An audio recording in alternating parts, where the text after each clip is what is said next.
본문에서 예수님은 이제 흉악한 귀신 들린 아이를 둔 아버지의 간청을 이렇게 들으시고 이렇게 귀신을 쫓아주는 장면이 나옵니다. 먼저 제자들에게 이제 도움을 요청했지만 제자들이 능히 이렇게 쫓아내지 못하고 있었습니다. 사실은 제자들은 그 전에 예수님으로부터 이렇게 파송받아서 전도를 나갈 때 병 고치는 능력과 귀신을 쫓는 능력을 받아서 나가서 실제로 귀신을 쫓아낸 경험이 있었습니다. 그런데 오늘은 이렇게 제자들이 귀신을 쫓아내지 못했습니다.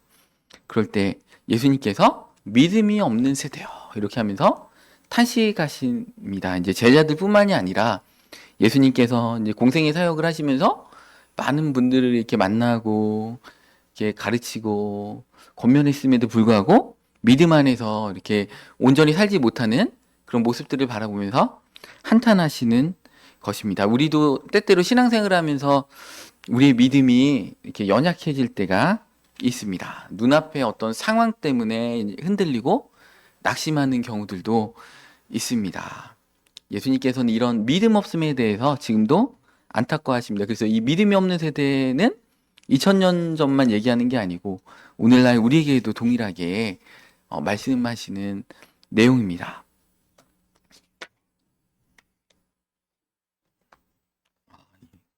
잠깐만요. 이게 프린터가 잘못돼가지고 페이지가 약간 섞여서 깜짝 놀랐네요. 갑자기 인쇄가 안 된 줄 알고.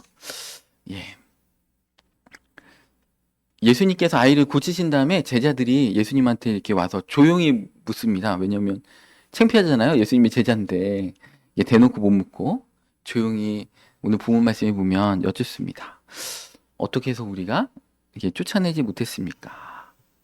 그러니까 그런데 예수님의 말씀이 뭐냐면 기도 외에는 이런 종류가 나갈 수 없다. 그러니까 이런 종류라는 것은 귀신도 여러 종류가 있는데 이제 기도 생활 조금만 해도 쫓아낼 수 있는 귀신이 있는 반면 이런 종류 되게 흉악한 귀신이었죠. 이 아이를 막 간질병에 걸리게 하고 그다음에 불에도 막 던지고 막 하면서 도저히 통제가 안 되는 좀 흉악한 귀신의 종류는 일반적인 보통적인 기도로는 쫓아낼 수 없다. 그래서 기도 외에는 이런 종류가 나갈 수 없다. 이렇게 예수님께서 말씀하셨다는 것입니다. 그러면 이런 종류를 뛰어넘는 기도의 분량과 그 간절한 기도가 있다면은 반대로 얘기하면 쫓아낼 수 있다라는 것이죠. 그러니까 어떤 귀신의 종류의 레벨에 맞게 기도의 분량이 중요하다는 것이죠. 꼭 이런 영적인 문제뿐만이 아니라 우리 삶에 어떤 물질의 문제도 있을 수 있고 인간관계 문제도 있을 수 있고 요즘 우울증 이렇게 걸리신 분들 이렇게 많이 이렇게 있으시잖아요. 그래서 우리 교회에서도 이제 우울증 걸린 분들이 가끔 상담을 오시면 우리 이유미연 목사님하고 교회 성도님들이 한 7시에 오신 분이 11시 반까지 안 가시고 말씀을 이렇게 하십니다. 근데 우울증 걸리신 분들은 얘기를 계속 잘 들어줘야 되잖아요. 일단 마음에 맺힌 게 많아가지고 뭔가 한번 전체적으로 한번 털어낸 다음에 그다음에 솔루션이 가야 되기 때문에 그런 분들이 많습니다. 그러니까 그런 분들은 이렇게 공사가 견적이 많이 나오죠. 이렇게 단기적으로 끝나는 게 아니고 1년 가까이 얘기를 충분히 들어주고 그러면서 또 1년이 지나면 믿음의 말을 조금 이렇게 해주고 성경 말씀을 넣어주고 이런 이렇게 오래오래 이렇게 걸리는 그런 작업들이 있습니다.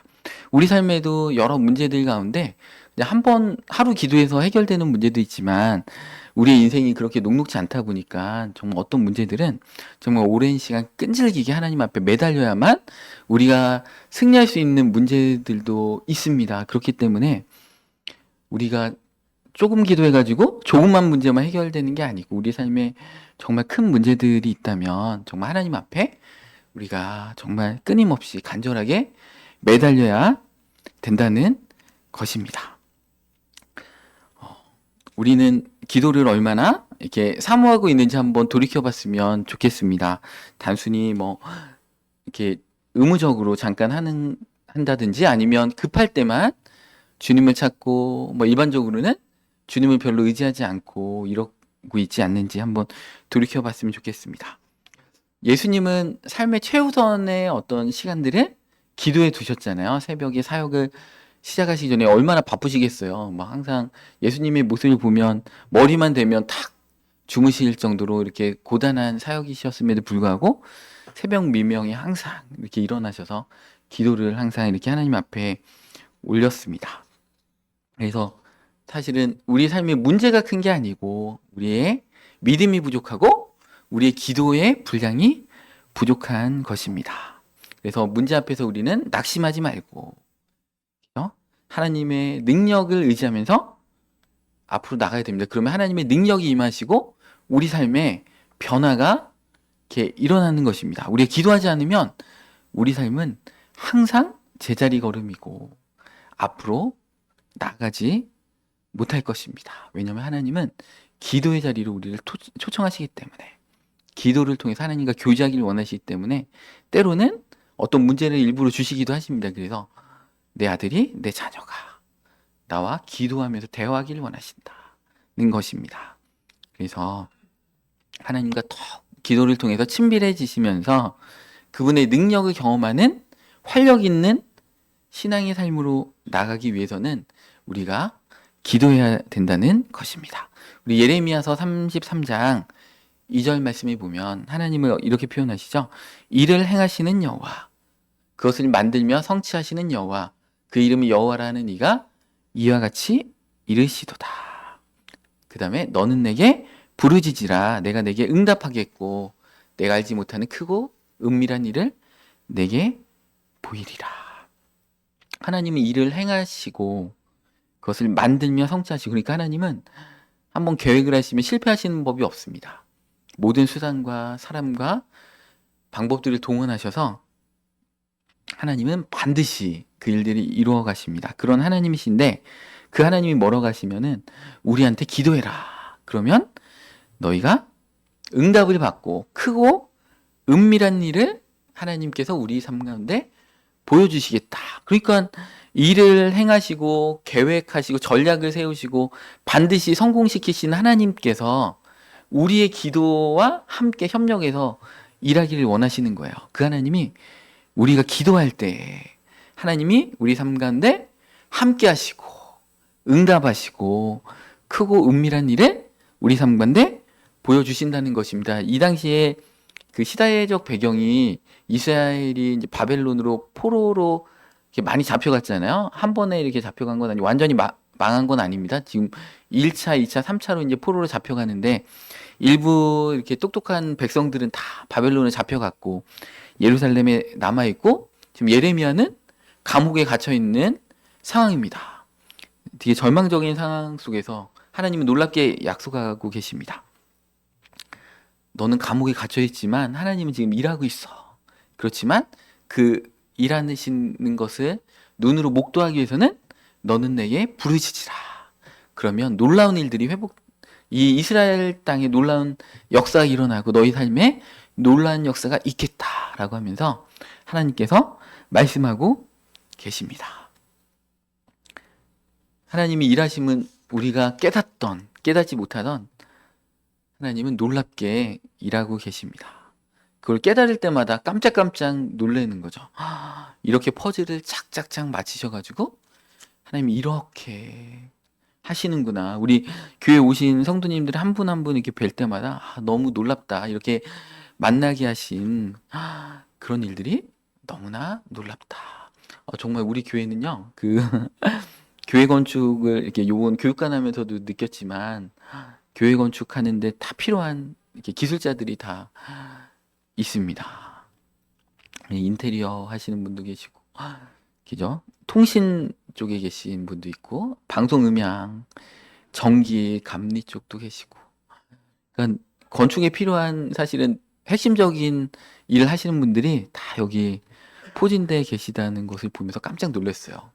그리고 어떤 부서들을 세워가는 어떤 핵심 부서의 리더분들도 하나님이 개척교회지만 다 이렇게 보내주시는 것을 보면서 정말 깜짝 놀랐습니다. 심지어 우리 교회는 군인도 계시고 경찰도 계십니다. 소방관만 오시면 불 끄는데 아무 지장이 없는 소방관이 오실 수 있도록 이렇게 기소를 하면 됩니다. 그러니까 하나님의 일하심은 너무나 놀랍다. 그래서 이제 비상벨 우리 캡스 이제 달면 비상벨 누르면 이제 캡스에서도 출동하고 이 보람동 지구대에서도 이제 동시에 출동한다고 하더라고요. 제가 요금은 냈는데 이 캡스 분들이 바쁘신지 안 오셔가지고 지금 그 하여튼 비상벨을 제가 못 달고 있는데 이제 전화하면 바로 오시긴 할 것 같습니다. 근데 비상벨을 누르면 이제 경찰이 오시는데 우리 그 조혜정 집사님 남편분이 이제 이 보람동 지구대로 이렇게 발령 계획이 있다고 합니다. 그러면 이제 우리가 비상벨을 누르면 조혜정 집사님 남편분이 막 출동을 교회로 이렇게 하시게 됩니다. 그래서 하나님의 일하심은 너무나 놀랍다. 또 그 아이들 악기 이렇게 하는 것들도 막 하여튼간 우리 매주 간증이 끊이지 않죠. 우리 유치부장님 통해서 작밴이라는 그 팀을 알게 돼서 아이들 악기 또 교육하고 또 이렇게 열심히 연습하면서 주일날도 이렇게 찬양을 드리게 되고, 그러니까 우리가 하루를 살면서 하나님의 일하심을 이렇게 딱 묵상하면요, 하나님이 놀랍게 우리 삶 가운데 일하고 계시다는 것을 우리는 간증할 수밖에 없습니다. 그래서 우리 삶은 이 바벨론의 멸망과 같은 이 이스라엘 풍전등화의 상황 가운데도 하나님 일하고 계셨고, 우리 삶 가운데도 정말 어떻게 보면 어려움 가운데 계신 분도 있을 것 같아요. 질병의 문제나 또 인간관계의 문제나 물질의 문제나 이렇게 어려움 가운데 걱정하시는 분들도 있겠지만, 하나님은 우리를 향한 계획을 차근차근 너무나 놀랍게 정말 주도적으로 하루가 천년같이 천년이 하루같이 전혀 조급하시지 않고 일하고 계시다는 것들을 우리가 아셨으면 좋겠습니다. 그런데 하나님은 3절에 너는 내게 부르시지라 내가 내게 응답하겠고, 하나님의 그 역사를 일하시는 하나님을 우리 삶 가운데 목도하기 위해서 부르짖으라, 간절하게 주님 앞에 주님을 의지하면서 간절하고 절박한 기도로 나아가라는 것입니다.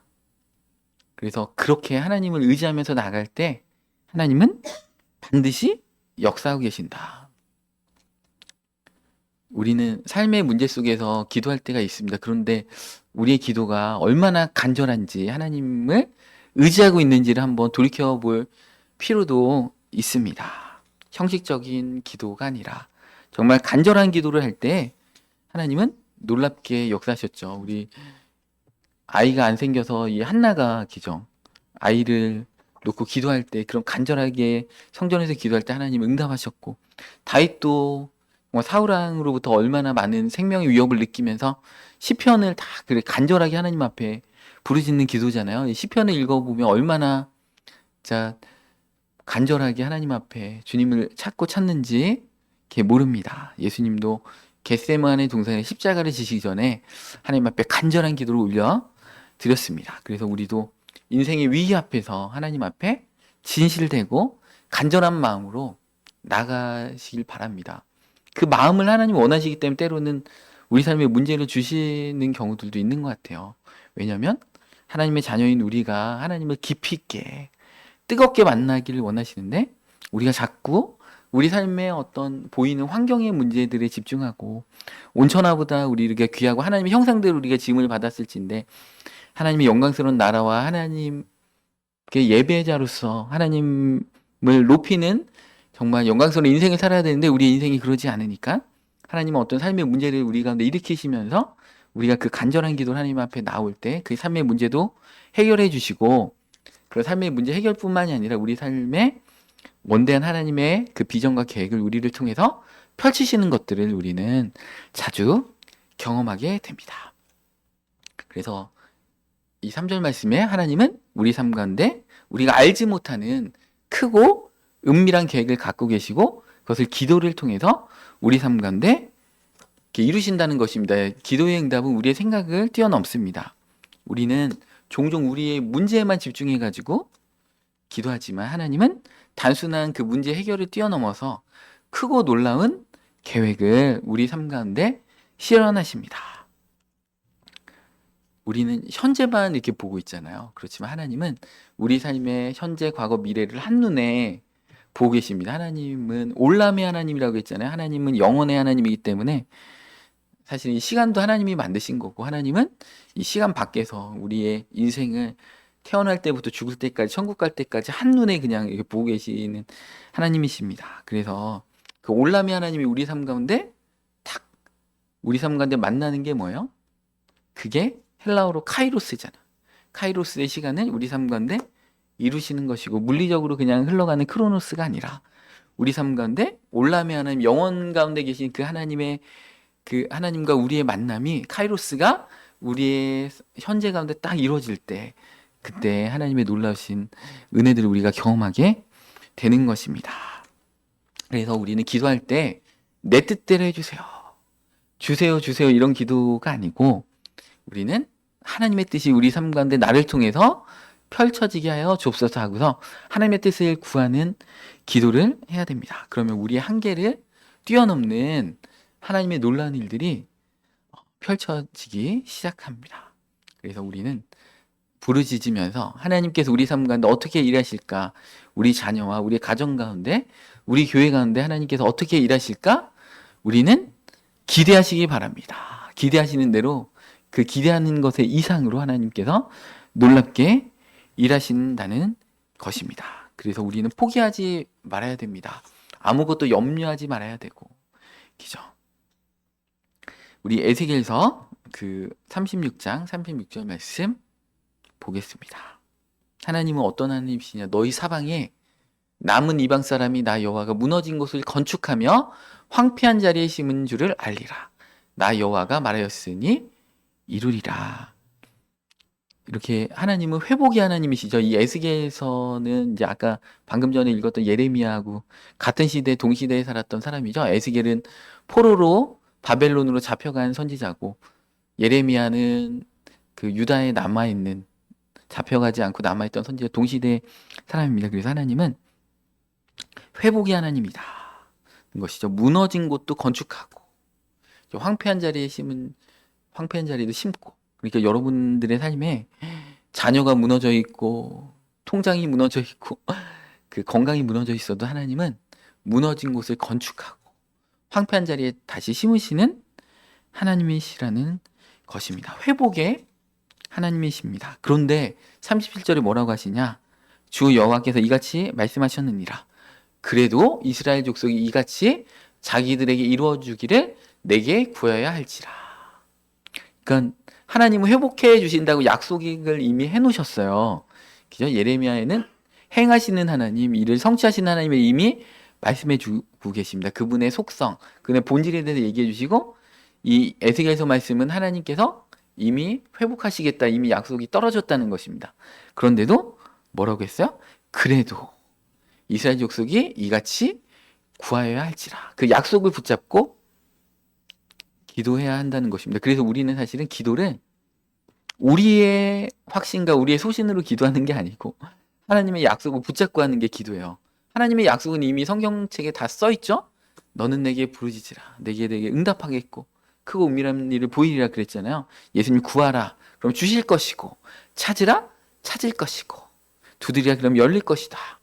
그러니까 믿음으로 구하면서 기죠. 또 찾아야 되겠죠. 막 우리의 삶 가운데 하나님의 뜻이 어디 있는가, 또 하나님의 축복이 어디 있는가 우리가 기도하면서 찾아야 되고 또 안 열리면 어떻게 됩니까? 두드리면서 그게 될 수 있도록 믿음으로 계속 기도하면서 하나님의 역사들을 우리 삶 가운데 끌어당겨야 되겠죠. 그냥 이 세상의 삶에는 그냥 감나무에 입 벌리고 누워있으며 감 떨어지는 것은 하나도 없습니다, 여러분. 다 감을 올라가서 따야 되는 것이죠. 그죠? 내가 또 감이 열매 맺을 수 있도록 비료도 주고, 그죠? 이렇게 해야 된다는 것입니다. 그래서 하나님 우리를 통해서 합력해서 선을 이루기를 원하시기 때문에 우리는 기도해야 됩니다. 하나님과 동역하기 위해서. 또 우리는 봉사하고 그 믿음의 자리, 사명의 자리로 우리는 나가야 된다는 것입니다. 그럴 때 하나님께서 놀랍게 회복시키시고 우리를 통해 일하신다는 것입니다. 회복에는 많은 시간이 이렇게 사실 걸립니다. 그래서 그 노아의 홍수도 이제 비는 40일 내렸고 물이 이제 꽉 차는데 150일이 걸렸는데 이제 물이 빠지는 데는 더 오랜 시간이 227일이 걸렸습니다. 그러니까 물이 충만하게 차는 데는 150일, 빠지는 데는 227일. 그러니까 우리 삶 가운데 무너진 것들이 회복되어지는 데는 시간이 더 많이 걸립니다. 그러니까 우리가 이게 완벽히 회복될 때까지 우리는 회복되는 그 순간까지 계속해서 기도의 자리로 우리는 이렇게 나가야 된다는 것입니다. 그래서 우리 삶에는 이렇게 많은 영역들의 무너짐이 있을 수 있습니다. 삶의 실패, 관계의 깨어짐, 또 자기 신앙이 식어져 있는 분들도 있을 것입니다. 그런데 하나님은 무너진 것을 다시 건축하시고 새 생명으로 회복시켜 주시는 하나님이십니다. 그래서 우리 삶이 아무리 무너져 있고 아무리 끝장났다고 생각할지라도, 그죠? 하나님께서 회복시키시면 다시 새롭게 하실 수 있습니다. 제가 저번에도 우리 본죽 그 회장님 간증 제가 드렸지만, 그 체인 사업이 이제 화장품 체인 사업을 원래 그 가정했는데 쫄딱 망하셔가지고, 그 여자 대표님이, 그 남자 대표님 회장님이시더라고요, 부부가요. 근데 여자 대표님이 몸무게도 막 80kg인가요? 되고 막 온 얼굴에 김이 주근깨가 자글자글하고 머리는 다 탈모돼서 빠지시고, 그런 게 삶이 다 무너졌대요. 건강도 무너져서. 그래서 맨날 저기 갔대요. 다리에서 떨어지려고. 다리 위에 가가지고 한강에서 떨어지려고. 근데 거기에 그 사랑의 전화 그거가 있다네요. 거기에 저는 모르겠지만 그 다리 위에 가면 사랑의 전화가 있다고 합니다. 거기 전화하니까 성경 말씀이 막 이렇게 있더래요. 그래서 이분이 믿는 분이라서 그 말씀을 붙잡고 또 그 상담하면서 막 믿음을 막 성경 말씀을 계속 외웠대요. 아, 이게 나에게 주신 말씀이구나. 그래서 그분들이 회복되어지면서 어떻게 해서 빌려가지고 서울에 정말 장사 안 될 만한 2층 구석탱이에, 그래서 정말 그 시어머니가 기도의 사람이었대요. 그래가지고 항상 기도해 주시고 막 중요한 결정할 때 이제 시어머니하고 상의하고 그랬는데, 시어머니가 그 가게를 보더니 도저히 답이 안 나오니까, 야, 이런 데서 무슨 장사를 하냐. 근데 이제 싸니까 얻을 수 있는 본인들 형편에는 그거밖에, 돈 빌려가지고 거기를 했는데 죽을 얼마나 이렇게 막 이렇게 죽을 하나하나 다 정성스럽게 다 이렇게 만들어가지고 얼마나 죽을 잘 이렇게 열심히 만들었나. 그분이 혀가 뎌가지고요, 미각을 이제 한동안 상실할 정도로 열심히 막 죽을 써갔는데, 이 죽이 하도 맛있으니까 그때 서울대 근처에서 했다고 했나요? 근데 이제 막 1층부터 긴 줄이 복도까지 싹 서가지고 대박을 쳤다고 합니다. 그래서 이제 남편분이 화장품 체인 사업을 했기 때문에 이거를 체인화 시켜가지고 여기저기서 이거를 좀 가게를 내달라고 이제 그런 의뢰가 오니까, 체인 사업했던 그 노하우와 그 실력들이 있기 때문에 그거를 체인 사업으로 쫙 벌려서 하나님께서 회복시킨 것들. 그때마다 이분들은 그 수익의 상당 부분을 다 이렇게 어렵고 막 고아원이나 이런 데로 막 섬기시고 믿음 안에서 이렇게 회복하는 것들을 보면서, 아, 정말 그 낮아지고 연약한 그 정말 절망 가운데 도저히 회복이 안 되는 상황 가운데 성경에도 다 그런 분들의 간증의 역사고 우리 삶에도 그런 분들의 간증이 사실은 널려 있습니다. 그래서 하나님은 단순한 심판자가 아니고 우리가 기도할 때 우리 삶에 무너진 모든 영역들을 회복시킨다. 그래서 과거에 우리가 실패한 것들을 한탄할 필요도 없습니다. 아, 내가 그때 내 사업 잘 나갈 때 내가 돈 잘 모아가지고 잘 지켰어야 되는데, 그런 후회하시는 분들도 있고요. 그죠? 아, 내가 건강할 때 잘 건강을 관리했어야 되는데, 이런 여러 후회하시는 분들이 있잖아요. 그죠? 아, 내가 잘못된 교회에 그때 가가지고 내 삶이 많이 후퇴했구나, 이런 분들도 있고. 그렇지만 하나님은 그 모든 것들을 다 전화위복으로 삼으셔서 우리 삶을 회복시켜 주시는 분이십니다. 그러기 위해서는 우리가 기도의 자리로 나가야 된다는 것입니다. 하나님의 약속이 있을지라도 우리는 여전히 간구해야 됩니다. 왜 그렇게 말씀하시냐면, 우리는 기도를 하면서 하나님의 뜻을 깨닫게 되기 때문에 그렇습니다. 그러니까 우리가 어떤 삶의 문제를 놓고 기도할 때는 기도 가운데 하나님께서 우리 가운데 깨닫게 하십니다. 왜 그 문제가 생겼고 우리 삶에 하나님 앞에 돌이켜야 될 것은 무엇이고, 기도의 과정들을 우리가 겪지 않으면 하나님의 뜻을 온전히 깨닫기는 어렵다는 것입니다. 하나님의 뜻을 다른 분들이 이렇게 기도하면서 중보기도하면서도 깨달아주고 고민할 수도 있습니다. 근데 내 자신이 하나님 앞에 1대1로 깊이 있게 기도로 들어가서 하나님이 원하시는 그 깊은 그 하나님의 마음을 우린 기도함 가운데 한번 느낄 필요가 우리에게는 있다는 것입니다. 또 하나님은 기도를 통해서 우리의 신앙을 성장시키신다는 것입니다. 그래서 기도하면서 그 절망 가운데 기도하면서 우리의 믿음이 자라게 되고 또 그 하나님의 응답을 경험하면서 우리의 삶 가운데 하나님은 지식적으로 하는 게 아니고 체험적으로 우리 삶 가운데 하나님을 진짜 성경 말씀이 내 삶 가운데 녹아드는 그런 경험들을 우리는 기도를 하면서 하게 된다는 것입니다. 그리고 기도는 단순한 요청이 아니고 하나님과 깊은 대화의 과정인 것이죠. 그래서 기도를 통해서 하나님과 더 친밀해지고 하나님 아버지의 마음을 알게 되고, 그러니까 눈에는 보이지 않지만 우리의 마음 가운데 더 느끼게 되는 것이죠. 그러니까 이렇게 몸으로 이렇게 터치하는 이렇게 몸 가까이에 있는 것보다 하나님은 우리의 마음속 깊이 계시는 분이잖아요. 근데 우리가 하루 살면서 24시간 동안 하나님 얼마나 느끼고 하나님과 대화하고 사는지 우리가 한번 돌이켜 봐야 될 것 같습니다. 그러니까 아침에 막 바쁘면 이제 하나님은 다 한 군데 내팽겨쳐 놓고 계죠.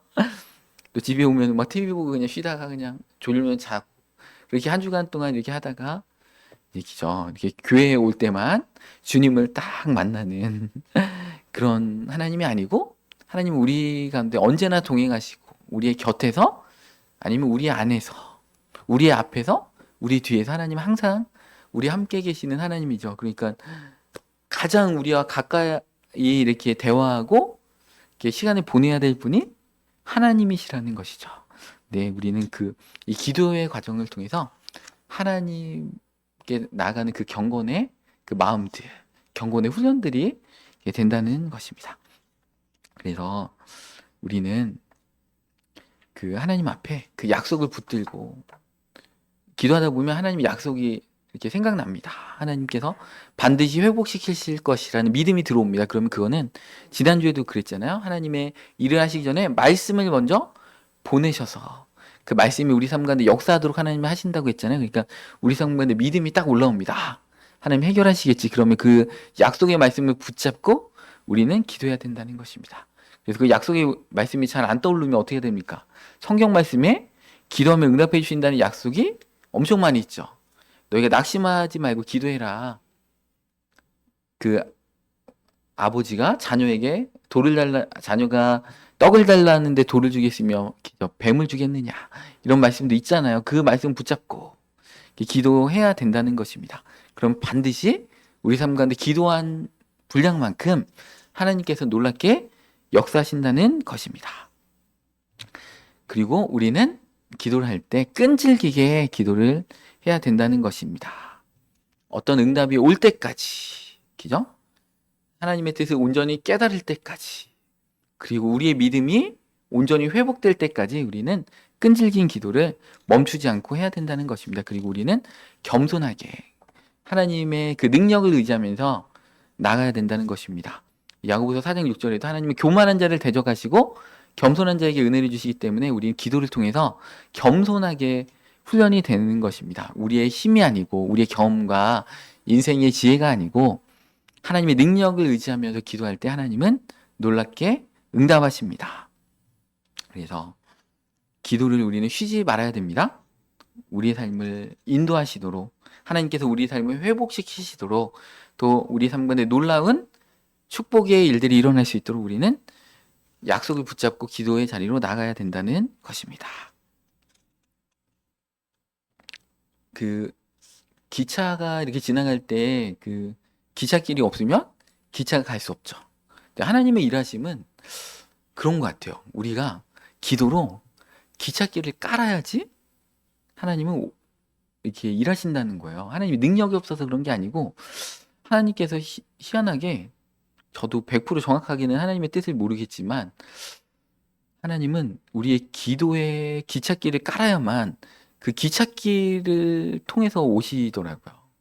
그러니까 기관 그 차는 능력이 엄청 많잖아요. 근데 이 기관차는 꼭 기찻길을 통해서만 이렇게 갈 수 있는 것처럼 하나님의 능력은 일반적으로 꼭 100% 그렇다는 건 아니지만 영적인 원리가 우리가 기도를 통해서 기찻길을 깔을 때만 그 기찻길을 통해서 하나님이 일하시는 것들을 이렇게 바라보게 됩니다. 그래서 우리는 하나님이 일하실 수 있도록 우리가 기찻길을 깔아야 된다는 것입니다. 예수님의 재림도 우리가 복음을 땅끝까지 전파할 때 오시거든요.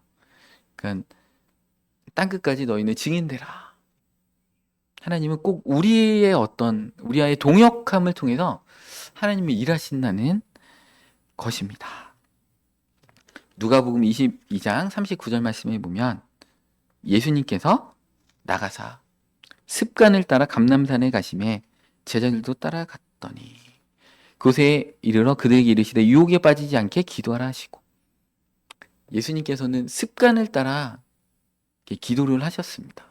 습관을 따라 새벽 기도를 하셨습니다. 그 습관이 되게 중요한 거예요. 우리는 습관을 따라서 그냥 이렇게 딱 쉬는 시간에 핸드폰 보고 기죠. 막 유튜브 막 이렇게 보고 막 이러잖아요. 근데 습관을 따라 우리의 습관이 기도하는 습관이면 얼마나 막 좋을까요? 우리 삶 가운데 놀라운 능력이 막 나타날 텐데, 그래서 우리는 기도의 습관을 이렇게 쌓아야 됩니다. 우리 데살로니가전서 5장 17절에도 본문에 띄우지는 않았지만 쉬지 말고 기도하라. 이 기도는 쉬지 말고 해야 되는 것입니다. 지속적으로 훈련해야 되는 습관입니다. 일정 시간에만 하는 게 아니고 우리 삶 전체에 기도의 습관이 스며들어야 됩니다. 그래서 이렇게 어떤 시간을 정해놓고 하는 기도도 있지만 우리의 일상 가운데 이게 쉬지 말고 기도하라는 것은 뭐예요?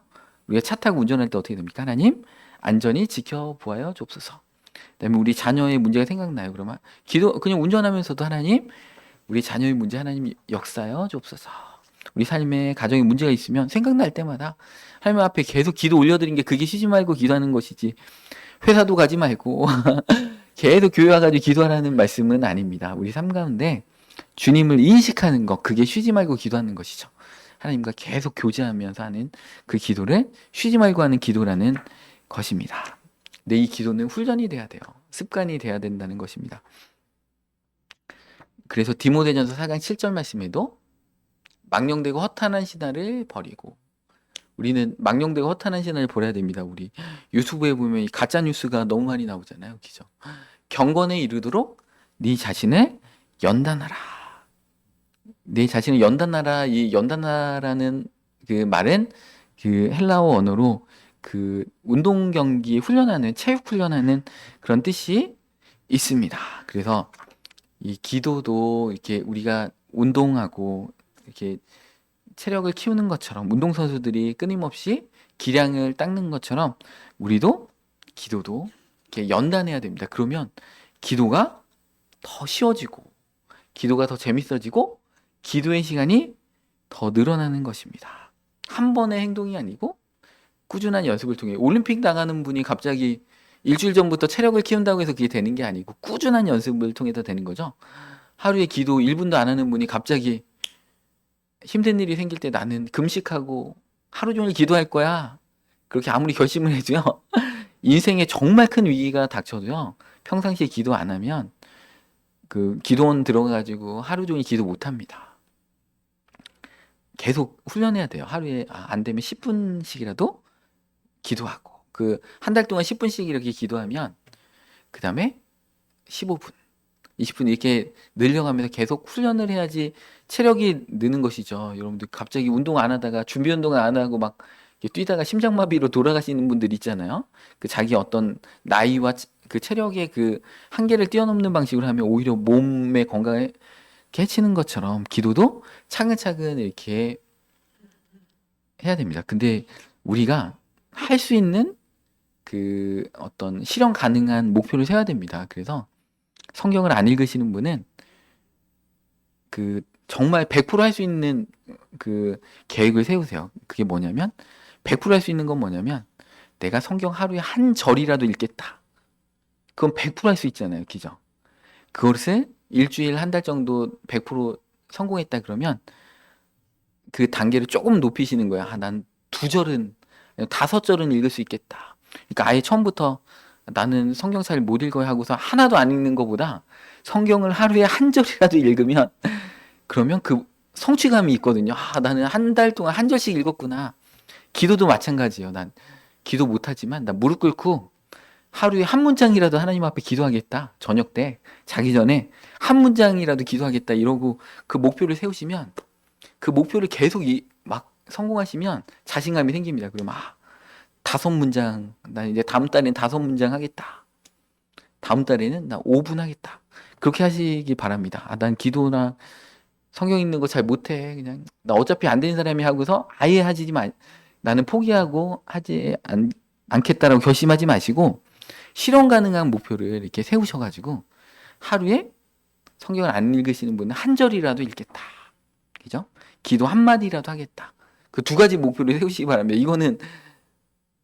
이거를 못할 사람 아무도 없죠. 여기 계신 분들 다 그 정도 체력과 그 정도의 시간은 다 있으시잖아요. 아무리 야근하셔도 그죠? 성경 한 절을 읽고 한 마디 기도는 할 수 있기 때문에 우리는 그 실현 가능한 범위 내에서 자꾸 훈련을 하면서 우리를 연단시켜 나가야 된다는 것입니다.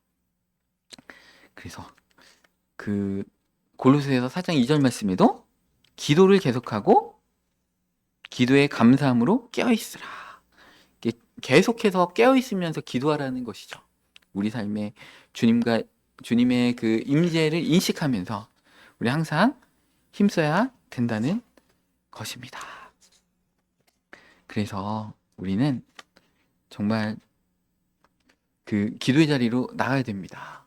기도해야지 우리 삶 가운데 해결이 있고 능력이 있기 때문에 이를 행하시는 하나님께서 그분의 계획을 통해서 우리 삶을 회복시키려는 그 약속이 있을지라도, 하나님의 놀라운 전략과 전술이 있을지라도, 그래도 우리는 기도해라. 그 기도를 응답받을 때까지, 하나님의 약속이 떨어질 때까지 하나님은 그 기도의 자리로 우리의 삶을 이끄셔서 깊이 있게 들어가서 하나님의 뜻을 온전히 깨닫고 하나님의 마음을 알고 우리의 믿음이 자라는 데까지 가기를 원하시기 때문에 하나님은 우리 삶 가운데 계속해서 기도하라고 하십니다. 그래서 이 기도의 훈련이 우리 한 번엔 안 되겠지만 점점 조금씩 돼가지고 그 일을 행하시는 하나님의 놀라우신 그 일들, 그리고 우리를 사랑하시는 그 하나님의 놀라우신 은혜와 축복의 그 계획들을 온전히 깨닫는 우리 모든 성도님들 되시기를 이 시간 축복합니다.